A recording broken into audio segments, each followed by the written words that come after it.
So I think we'll get started since many of us arrived on time. Today we are going to be speaking about exam preparation, and our presenters are Mary Hyam, who's in charge of learner support and religious education, and I will be presenting the second half of our session. So to start off, let us bow our heads in prayer, and let us remember that we are in the holy presence of God. In the name of the Father, and of the Son, and of the Holy Spirit, Amen. God, our loving Father, we come to you this afternoon and we ask you to pour your peace into our hearts, into our minds, into our entire being, especially during this time of high anxiety and stress. We ask you to be with our children as they prepare for and write their exams. Be with our parents, that they may support their children to the best of their ability, so that the levels of stress and anxiety may be lowered. Be with our staff, as they go through the last stages of preparing for this time of the year. Help us as a college community, children, staff, parents, to support each other and to be aware of each other's need as we journey through this exam time. We make our prayer in the name of the Trinity. Amen. Mother Bernarda, pray for us. Saint John Baptiste de la Salle, pray for us. Live Jesus in our hearts forever. Hail, Holy Cross, our only hope. In the name of the Father, and of the Son, and of the Holy Spirit. Amen. So now I'm going to hand over to Mary Hyam, who is going to take us through some study tips. Over to you, Mary. Thank you, Sister. Good afternoon, everybody. And it's a pleasure to be with you this afternoon. As Sister said, this presentation will be in two parts. I'll do the first half and Sister the second. You will note there's quite a bit of overlap. Sister and I worked independently and then shared our notes. But we decided that the overlap is important because emotion and academics are inextricably linked. So we'll probably see things from a slightly different perspective. But sometimes it's helpful to hear the same thing over and over again. A lot of what I'm going to say this afternoon also is common sense, and a lot of it, if not all of it, you've heard already. But I think it's always helpful just to get some reminders before our children start on the exams. And sometimes we wonder as parents, who's writing the exams? Is it us or is it our children? So if you just give me a moment to call up the presentation.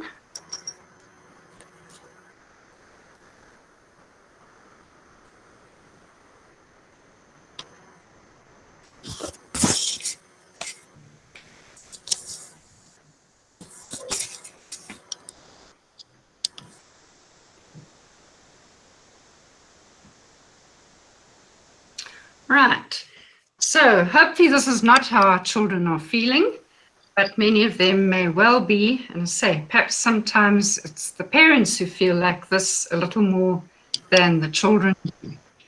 So rule number one is to stay calm, because once we become stressed, we can't think, we can't access the words, we feel as though we've forgotten everything that we've learned.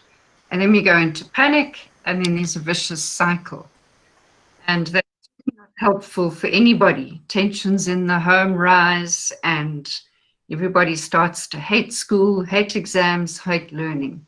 And really what we want to promote is a love of learning and an interest in learning.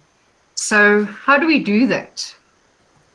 One of the first things that's really important is for our children to set goals.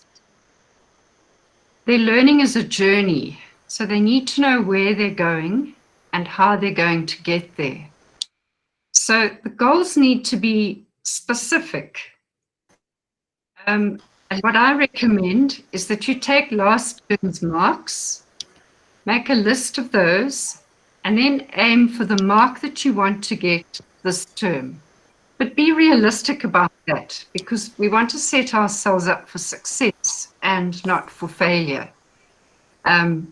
Last mark for English was 52%. It'll be very unrealistic to aim for 72% by the end of this term. So decide on what is realistic. Will it be 55%? Can we push it to 58%? And then when we get the marks, let's compare and see how we did, what we feel went wrong, what we need to work on, and then next term, push the goal up a little bit higher. And this cognitive thinking about where we're aiming certainly does give us something to aim for, and it does start to help our learning to make sense. So we need to be organized before we can do anything. Organization is key to feeling in control and feeling in charge of ourselves. So depending on the nature of your child, together perhaps put together a study timetable. Plan it according to the exam timetable, so as you're well prepared by the time that exam comes around. And by now, I think all the teachers have sent a schedule of to be studied. So divide that up into topics and put those topics onto the study timetable. Once it's written down, it becomes a commitment, and we find it much easier then to keep to a commitment than if there's just a vague promise in our heads or to our mums that we're going to start working. Give a bit more time to the subjects that we find challenging. Sometimes we may really love history, so we want to spend a lot of time studying it. But our favorite subjects probably we learn a little easier. So make sure that the more challenging subjects are ones that have a little bit more time. And then schedule and include breaks and other.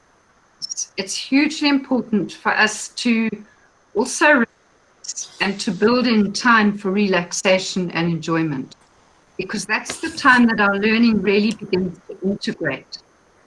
So if your child enjoys horse riding or spending a bit of time baking in the kitchen or going for a run, all of those things are important to be included into the timetable. And then getting down to the nitty-gritty. We've got to create the right kind of atmosphere. So we need to create a study area. Make sure there's enough light. And it's important to sit in a desk and a chair, one that's comfortable. If we learn on the bed or flop around on the floor, our brain is not getting the message that it's supposed to be in working and learning mode. The bed is for sleeping. Keep it for that. So the study area, make sure there's plenty of stationery. You've got all the erasers and the sharpeners, everything that you need. Plenty of scrap paper, a whiteboard, or whatever it is that you like to jot your notes down onto. Make sure there's something to drink, preferably some nice cold water, and some healthy snacks. Learning uses up energy, and as we're studying, we need to be replacing that energy. And then turn off the cell phone, put away. And then it's important to keep our physical fitness, healthy body, mind for learning. If we keep our exercise going, it also helps us to wind down before we sleep.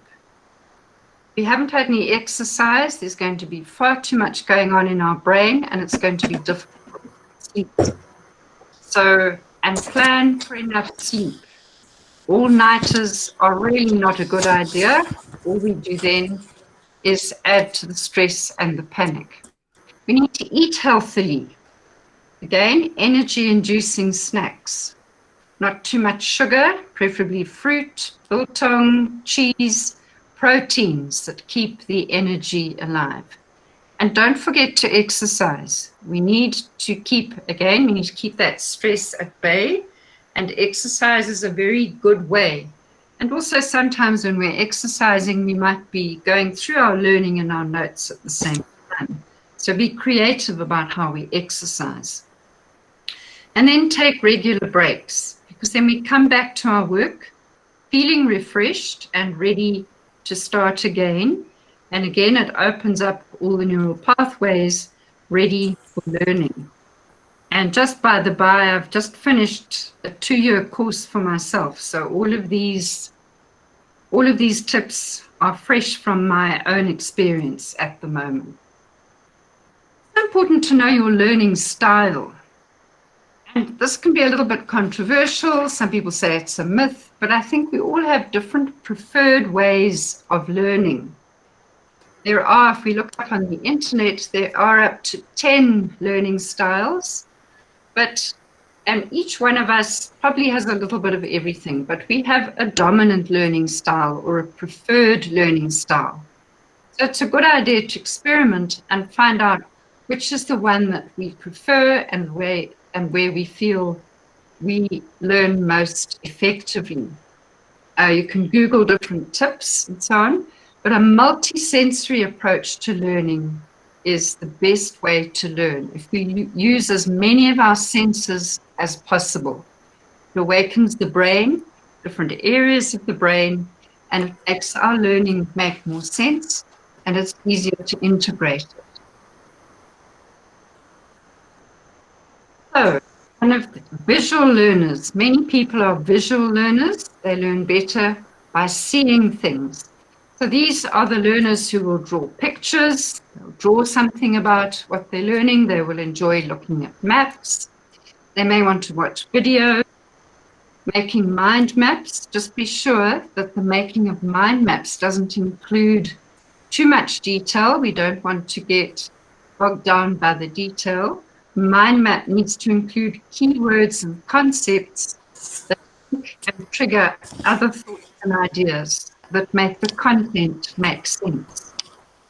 Visual learners might also use flashcards with their keywords and put them around the room or on the door handles, around on their mirrors, around different parts of the house. They might be the kind of learners who like to draw charts and graphs. They like to visualize what they're learning. So if they're learning about history, they kind of visualize and make a comic strip or a little movie, something like that, to keep the sequence going and to learn the facts. Visual learners usually like to use a lot of color and also use of highlighters. So all of these can be used. Make sure there's plenty of scrap paper so as notes can be made. And the first mind map or the first chart or flow chart that you draw is not going to be the final one. As we learn and add to it, eventually we can put our notes away and just use our mind maps, our charts, whatever it is we've made, and we can have all of our topics on one page, encapsulated in that way. If we are auditory learners, we might like to watch videos, but I think it's hugely important for the videos to become interactive, because we cannot become passive when we are learning. We need to engage the brain. It needs to be a cognitive experience, and we also need to teach children to think about their thinking. So if they watch a video about something, it needs to go hand in hand with some form of discussion, or possibly if you've had time to watch it first before your child watches it, pose some questions. So they need to be listening out for the answers whilst they're watching. These are the learners who might like to talk a lot, might want to have a study buddy and sit and talk with a friend. And that also helps us to integrate our learning and to see it in different perspectives. So learning with a study buddy is very, very helpful. Auditory learners may want to sing through their notes, make them up into a song, put them into a rap, sing it as they're running around the garden, or sing it in their room, sing it for their dog. It's important also to read out loud. Don't just stop staring at the notes on the paper. Read out loud so that you can hear what it is that you're learning. It's important to put the content into our own words. How many exam papers, comprehension tests, and so on ask us to put into our own words. So the auditory learners will want to hear their own words and will need to practice discussing their ideas and their thoughts and using their vocabulary. Auditory learners may want to listen to music, quiet soft music, baroque music. Research shows that with Bach does help with the learning process.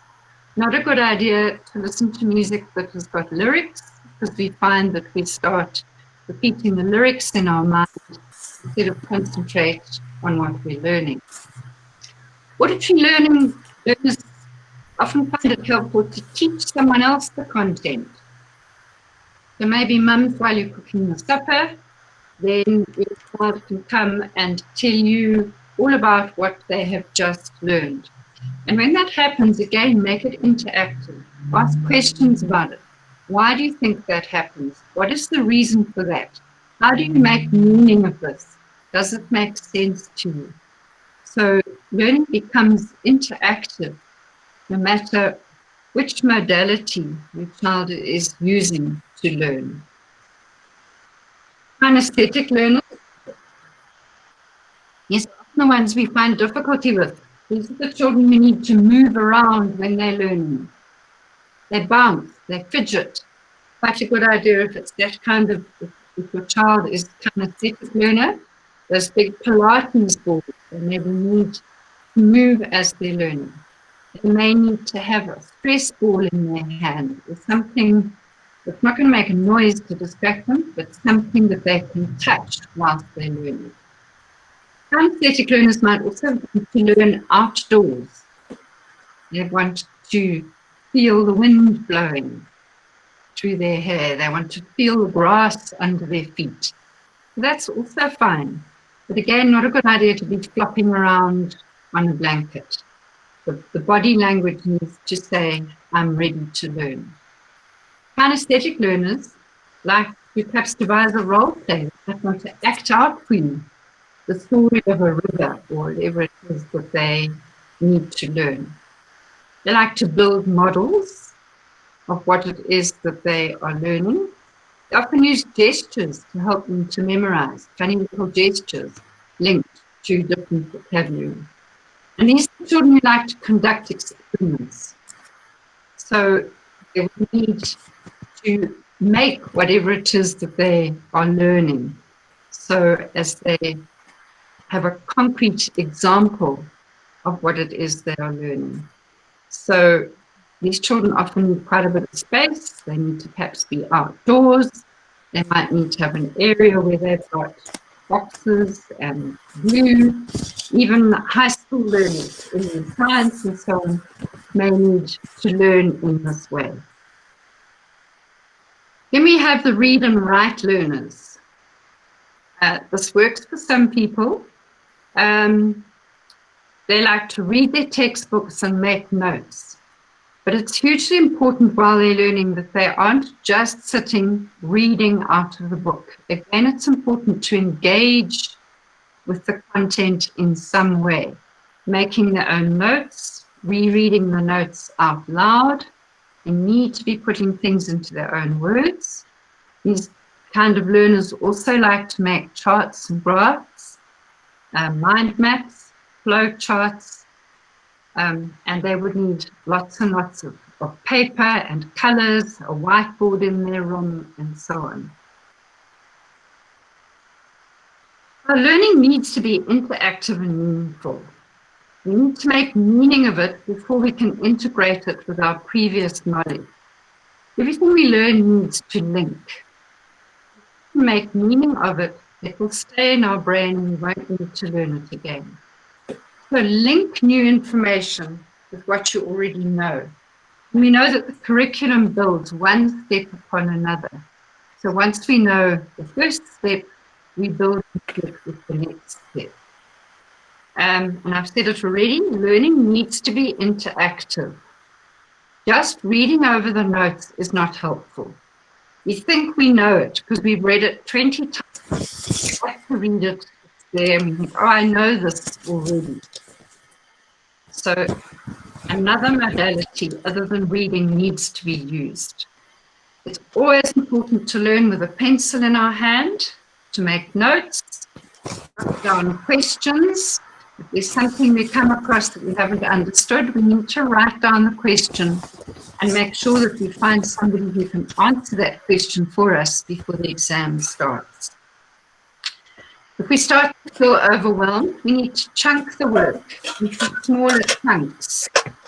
We can't learn perhaps one whole section of our work in one day.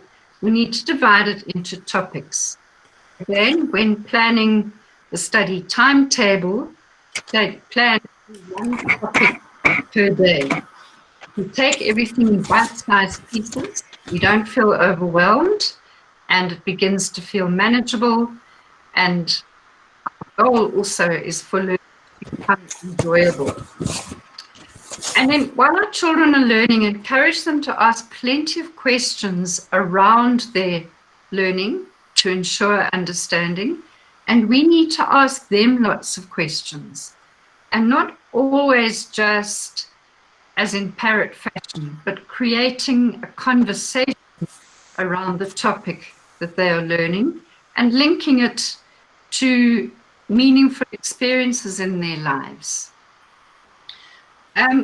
Also ask, what is making this difficult? If they're struggling with something, see if they can explain to you what it is that is difficult, so you know where to go back and help them to build on to the concepts that they know already. Asking questions about our learning is a sure way to know that we understand what we are learning. There are various strategies. Some of them we all remember from when we were at school, and many of us, when we learned, a lot of it was rote learning. Sometimes there's a place for rote learning. Some things just have to be learned as they are and off by heart. So, for example, if we have to learn the order of the planets from the sun, make up a mnemonic. My very easy method just speeds up naming planets. Something else with children before they're writing essays and so on, give them the mnemonic COPS. What do cops do? Cops are policemen. They help us to make sure that we follow the rules. So when I'm writing an essay, I need to follow the rules. C for capital letters. O, omissions. Have I left anything out? P for punctuation. Have I remembered all the punctuation? S for spelling. Have I checked my spelling? And just using a little mnemonic like that to help check picks up a lot of little mistakes that have been made. And often the teachers write in reports there were unnecessary mistakes in this paper. So something like COPS might help with that. If we're learning about stalactites and stalagmites, often we get that mixed up. So the stalactites, they're the ones that come from the roof and they have to hold on tight so as they don't fall down.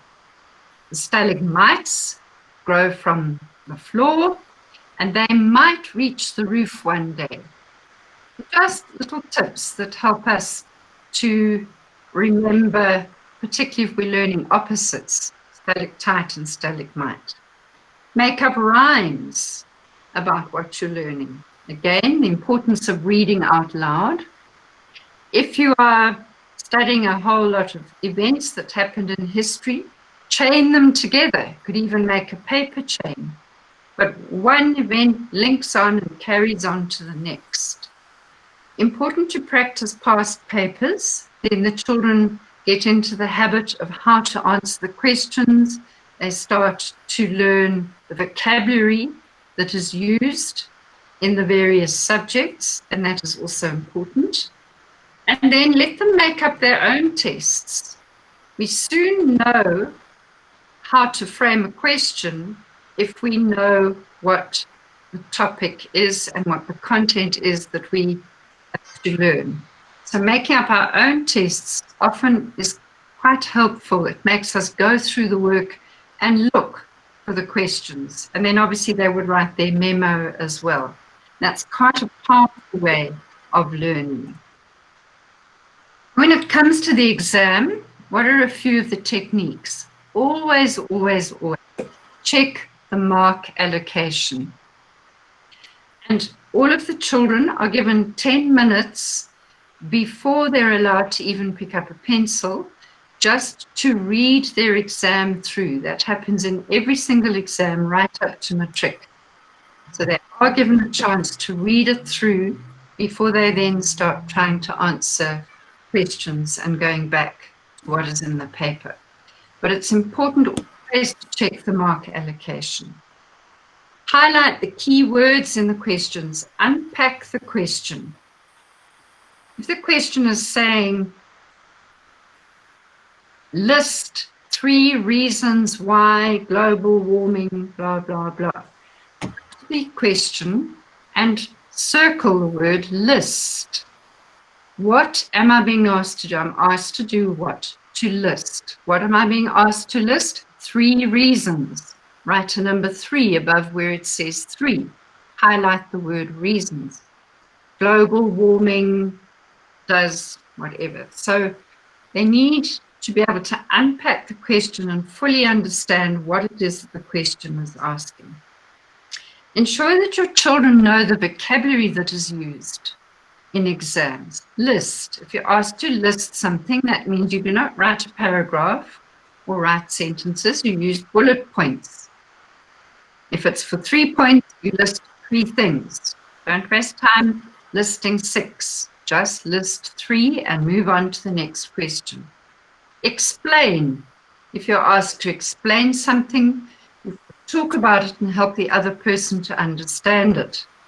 I always say to the children, just pretend that the teacher who's going to be marking your paper knows absolutely nothing, because then you will be sure that you put in the detail. Don't assume that what's in your head is what's in the teacher's head. If you have to identify something, you have to look for it and say exactly what it is. Discuss. If you're being asked to discuss it, it'll probably be worth a few more marks. So you're giving a few ideas around the topic. Compare. If we are comparing 2 things, remember that's not only about the differences, it's also about the similarities. Define. And we have to say exactly in our own words what that word or that concept means.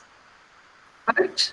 That means we may lift something from the passage, but then it must be put into quotation marks. Write in your own words. That's very, very important then, not to just take chunks from the paper or from the passage.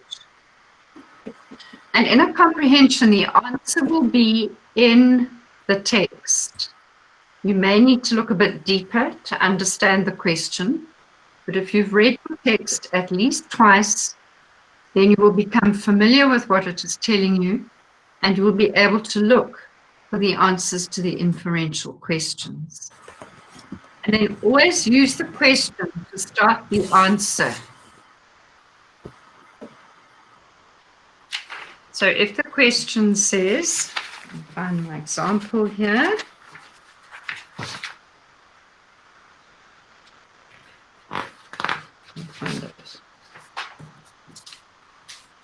Okay, what are the 3 examples in the passage that explain how the environment is affected by the fashion industry? We had a similar question to that in a comprehension today. So how would we would start that by saying the 3 examples in the passage that explain how the environment is affected by the fashion industry are. So always use the question to start the answer.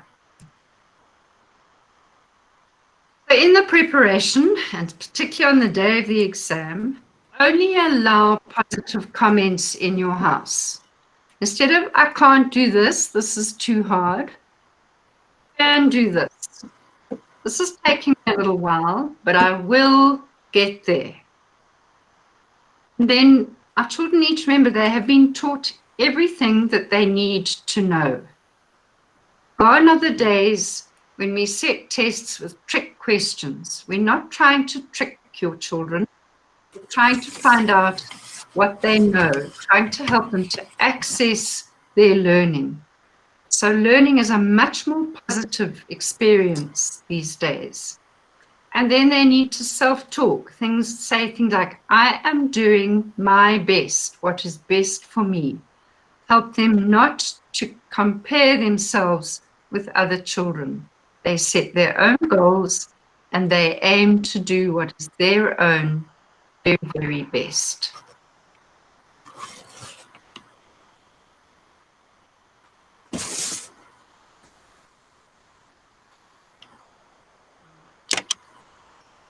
Thank you, Sister. Hopefully that has given you just a few little tips and clues. There are many, many ideas also on Google and on the internet, but I'm sure many of you have heard many, many study skills tests. So I'm wishing you a happy exam experience. Thank you, Sister. Thank you, Mary. Okay, so I'm going to look at the exam stress, and I'm just in the process of sharing my screen. And while the screen is coming up, okay, so I'm going to be looking at the stress during our exam preparation. And I'm going to be focusing on 3 groups of people who are experiencing stress during this time.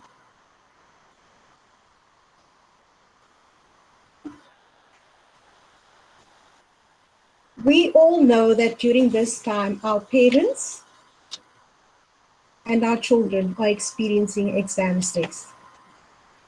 And when we think about the word exams, there's immediate feelings of anxiety and worry.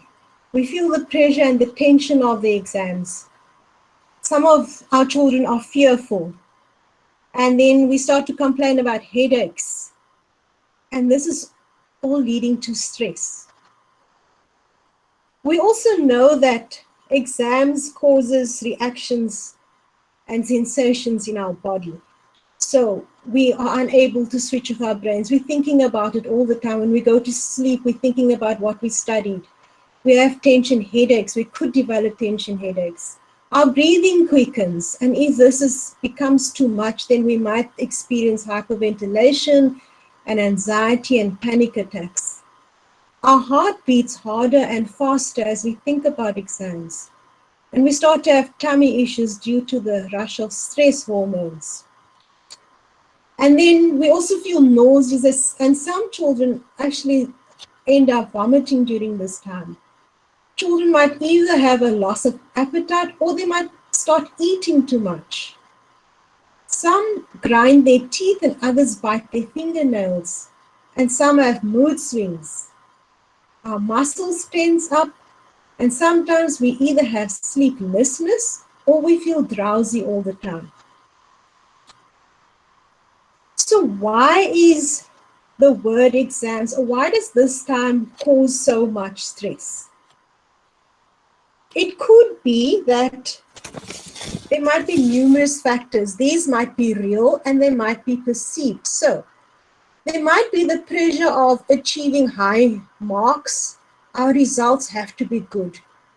There might be a perceived or a real or imagined expectation from our families, our parents.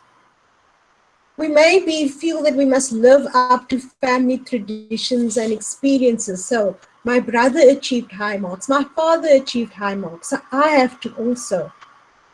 There might be expectations from school, high academic standards, competitiveness among my friends in the grade, family members, and other friends. There might be comparison with others, see how they are achieving high marks. It also could be that there is the fear of being ridiculed and siblings, our friends, our family members, and even our teachers. So, what can we do to try to manage, reduce, or even avoid this exam stress? We need to believe in the power of silence the power of the spiritual realm, connecting with a higher being. Prayer and meditation can calm us down. Remember to just breathe. In our last Webchat, we learned about the breathing exercise with the hand. Let's use it. We heard about planning, preparation, breaking our subjects down, breaking our topics down. This is all so that we don't feel overwhelmed by our workload, that it becomes manageable, and it reduces our stress, our anxiety, and our feelings of being overwhelmed. And then it's no use having the best plans in place and we don't get down to studying. So we must get down and doing it. We must act on our plans. And then we must review our plans to see if they are still making sense and if it's still helping us. And where we can adapt, we need to adapt. Concentration on what we are doing is very important. So like Mary said, create a study space. Study in a place that's familiar to our exam venue, where there's few distractions. So don't study in the kitchen because the food is there, or in the living room or the TV room. We need to study in a space where we will concentrate. And these are weapons of mass distraction. So we need to tune out from them. We also need to tell our parents and our family members that we are studying. So our friends mustn't tempt us during this time, and we mustn't be disturbed. And parents here, disturbance also includes family drama. So we try to prevent any drama in the family that could interrupt the study. This includes arguments and fights. As we heard in one of our web chats, that parental stress also impacts on our children. And then if we are able to study with soft music, then and it helps us, then we can do that as well. We want to prevent this situation where our child arrives in the exam venue and they know that they studied the work, but they just cannot remember the answer. So when we try to calm ourselves down and reduce the stress and the anxiety, they will be able to go into the exam venue more calmer and be able to remember what they studied. So I'm just reminding us that prayer and meditation and being in silence helps us, and breathing is very important. Drinking lots of water and avoiding the caffeine also reduces our anxiety. We must try, and our children must try not to drink too much caffeine during exam time.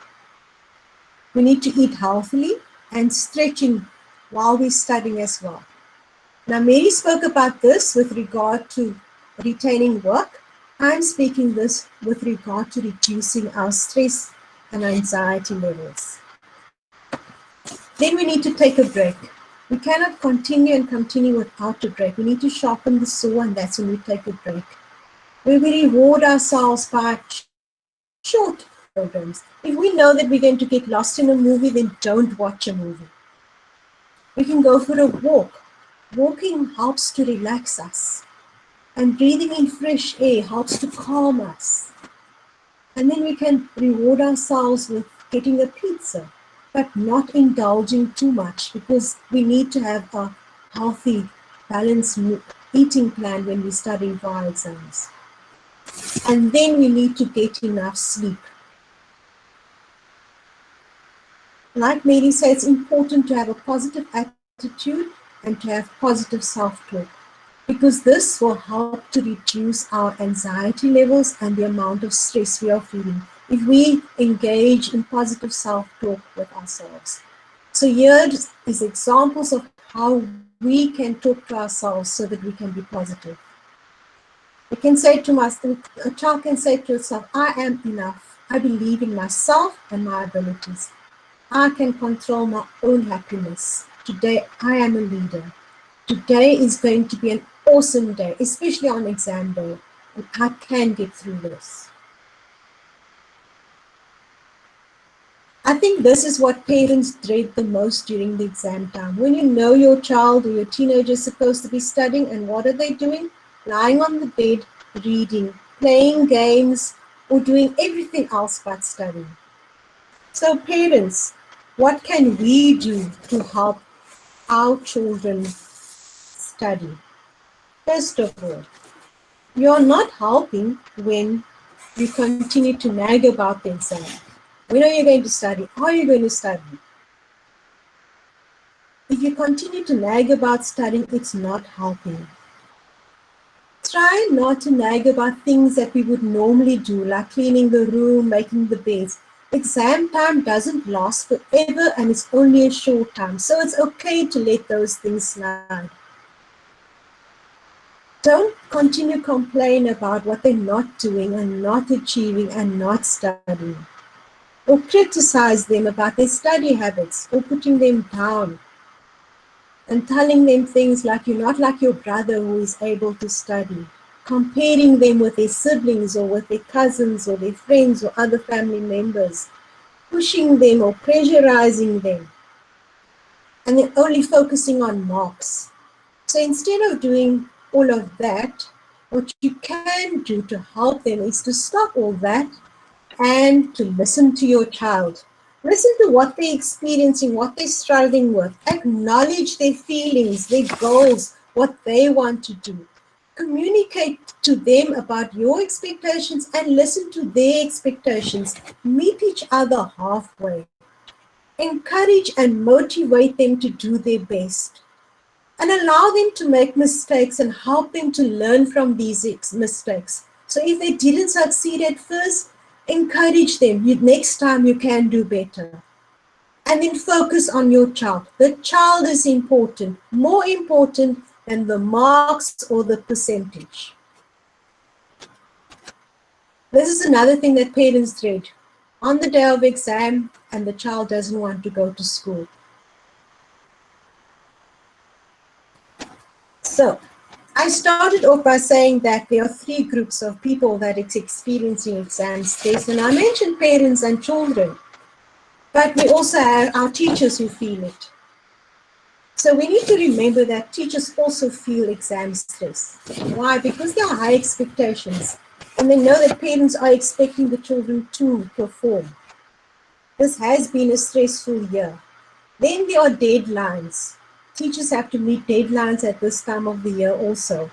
There's also that last minute changes, schedules that come in after they've drawn up all their plans and now something comes in the last minute and they have to change it. And then there's the question of what if something goes wrong? For example, the exam papers are all printed upside down, or there are not enough exam papers, or the invigilators don't turn up in time. So they have that what if question as well. And then there are the standards that has to be, they think about the standards that they have to keep, and especially the academic standards. And they know that parents are expecting the children to perform well. And then teachers have worked hard this year, and they have put their all in it, but they have no control over what happens in the exam room. So we all need to understand and support our teachers as well, because they're also going through a stressful time now. So teachers, what can you do? Remember, just breathe. You also need sleep, because you cannot go without sleep and hoping to be ready and rejuvenated the next day to be invigilating. So you need to get enough sleep, because you're going to have to deal with what could go wrong, stressed teenagers who are about to write exams. You have to deal with management who are making demands. You have to deal with parents, and you're also having extra support to the children online. So eat your breakfast in the morning, because you don't want to be invigilating and then your tummy starts rumbling because you skipped breakfast. Go for a walk, get out of the house, switch your mind off, just get out and breathe some fresh air. And then try to relax. You spend your whole day with colleagues, and all of us are stressing about the exams and what needs to be done. So when you get home, switch off from school, switch off from exams, and just relax. And then think about what you can do after the exams, when the exams is over. And most of all, don't forget to breathe. Breathing helps us to calm us down, to reduce the anxiety levels, and to reduce the stress levels. And we all want to come through this time of exams with this. So to switch off from school and everything and to just relax. So thank you everybody for joining us this afternoon. Are there any questions? We still have time left. Hello? Sister, we can still hear you. Okay, is there anybody that has any questions?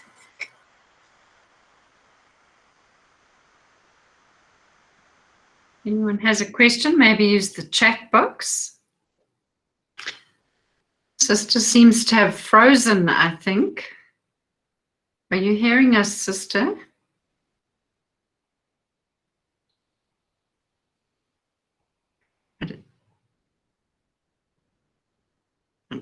Thank you. It seems though there aren't any questions. So thank you so much for joining us this afternoon, and all the very best with the exams. Remember to breathe, remember to treat yourselves, and let's try and switch the attitude towards exams as one of fun, a way of proving how we can show. Thanks so much, everybody. Take care.